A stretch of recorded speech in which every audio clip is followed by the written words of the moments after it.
Bonjour tout le monde, aujourd'hui on se retrouve pour la suite de la vidéo sur la pile à combustible de la MIA hydrogène.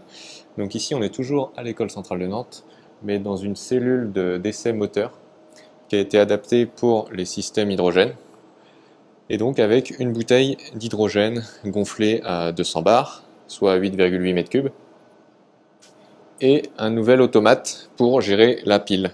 Si vous n'avez pas vu la dernière vidéo, je vous invite à aller la voir, vous allez mieux comprendre la suite de cette vidéo. J'ai créé et programmé, donc avec l'aide d'un système national instrument, le pilotage de la PAC. Voilà, j'y reviendrai sur le changement des capteurs et tout ça que j'ai fait. Et on a toujours en dessous nos batteries Valence qui simulent les batteries de la MIA. Et une batterie 12 volts pour simuler la batterie 12 volts de la voiture. Donc sur le PC, on récupère toutes les informations de l'automate qui sont affichées ici sur ce diagramme. Donc sur la face avant, on peut retrouver en rose les différents capteurs de pression. En vert, on a les températures, donc température internes opaques et sur les côtés, les températures de sortie d'eau. On a également une température en sortie de radiateur et une température en sortie de réservoir. Voilà.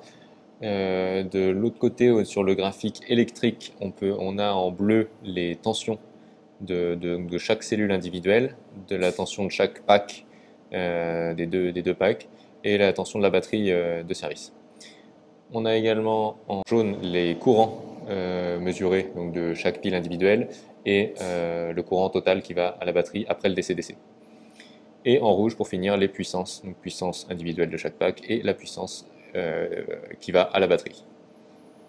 Voilà. Au niveau pilotage, je peux piloter directement ici par exemple là, les résistances de mise en court-circuit, l'électrovanne d'entrée, l'électrovanne 3 voies, le ventilateur, la pompe et les purgeurs. Voilà, donc ça c'est en tout ou rien. Et en tension variable, je peux piloter les pompes à air et la puissance délivrée par le DC-DC aux batteries via 0,5 volts. Voilà. J'ai également donc un graphique déroulant qui m'affiche toutes les tensions de cellules parce que c'est l'un des éléments les plus importants à contrôler. Je peux également enregistrer la data donc de tous les capteurs et de tous les systèmes sur un fichier d'enregistrement. J'ai également ajouté un capteur d'hydrogène H2 donc, qui pendouille au-dessus de la PAC pour voir s'il y a une grosse fuite. Donc c'est un capteur qui mesure jusqu'à 2%. Donc il affiche également la température et l'humidité ambiante. Sur la page automatisation, on retrouve d'autres graphiques, donc là plus liés à la pression et là au courant, et donc avec les boutons d'activation de l'automatisation.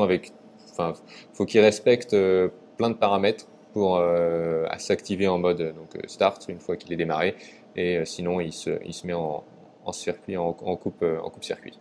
Donc concernant les nouveaux capteurs, donc je vous ai déjà parlé du capteur d'hydrogène donc là, qui pendouille au-dessus du système. J'ai remplacé les capteurs de pression. Donc là on a celui de pression d'hydrogène, la pression d'air et pression d'air également. J'ai pas pu remplacer celui d'eau parce qu'il est un petit peu inaccessible et puis il n'est pas très important dans le système. J'ai remplacé également les thermocouples qui rentrent à l'intérieur de la PAC. Là, on en voit un. Donc, j'ai remplacé c'était des types K d'origine, j'ai remplacé par des types T, donc qui sont plus précis. Et parce que les types K, ils me posaient problème dès que je montais en tension, ils arrêtaient d'envoyer un signal. Donc, je pense que leur isolation n'était plus bonne. Voilà. J'ai également remplacé les systèmes de mesure de chaque pack individuel, donc par un pont de résistance sur toutes les packs. J'ai remplacé également les capteurs de courant qu'on trouve là, donc il y en a deux ici et un troisième sur le courant général. Voilà. Donc après le pilotage des différents systèmes se fait par soit du tout ou rien par des relais, soit par du 0,5 volts pour le DC-DC et pour les pompes de pression. Donc maintenant on va faire un test de la pile à combustible avec une bouteille d'hydrogène. Donc on commence par ouvrir la bouteille. On peut voir qu'elle est à 170 bars là, donc j'en ai utilisé un petit peu, et que je l'ai réglé à 0,3 bars avec le capteur de pression de la PAC. Donc sur mon graphique, on peut voir que la pompe à eau est d'office allumée, je la laisse quasiment tout le temps à tourner pour que ça refroidisse un peu. Et donc si on va dans automatisation, on appuie sur Start, on peut voir, hop, voilà, que tout s'active correctement. Voilà. Là, on peut voir que tout est au-dessus de 25 volts et que tout est au-dessus est inférieur à 18 volts. Donc tout est nominal. On peut voir la pression d'hydrogène ici et le courant ici et toutes les tensions de cellules individuelles ici. Si on retourne sur la page principale, on va lancer un enregistrement que vous pourrez retrouver après sur mon site, donc des valeurs. On a des données intéressantes de la température, donc des différentes packs. On voit bien qu'il y a une différence sur les deux packs parce que la première est défectueuse.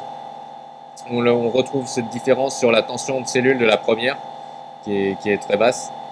Donc là, en disant qu'on envoie 10 ampères hein, sur la batterie, donc à peu près 1000 watts. On voit bien que bon, elle est plus basse que les autres. Après, à ces puissances-là, c'est pas trop anormal. Voilà, ça reste acceptable. Hop, là, on a eu le purgeur qui s'est ouvert. On peut essayer d'augmenter un peu la puissance. Donc là, on monte à 25 ampères.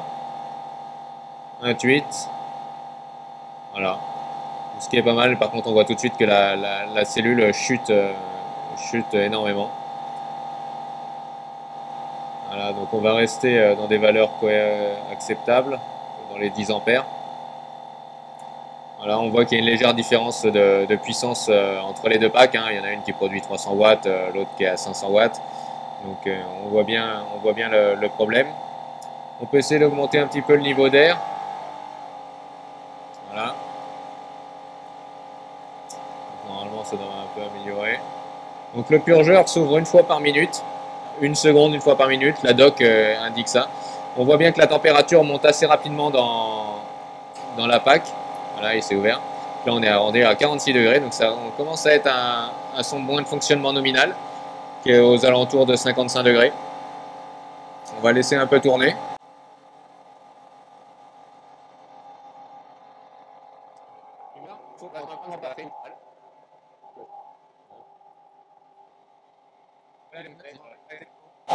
Et sur stop. Voilà, donc là le ventilateur s'est mis en route. Pendant mes essais, j'ai réussi à atteindre une puissance de 2759 watts pour une puissance nominale de 2880 watts. Dans les prochaines vidéos, je vous montrerai les améliorations que j'ai apportées à la Mia hydrogène et je remonterai la pile dans la Mia. Allez, à bientôt pour de nouvelles vidéos, salut!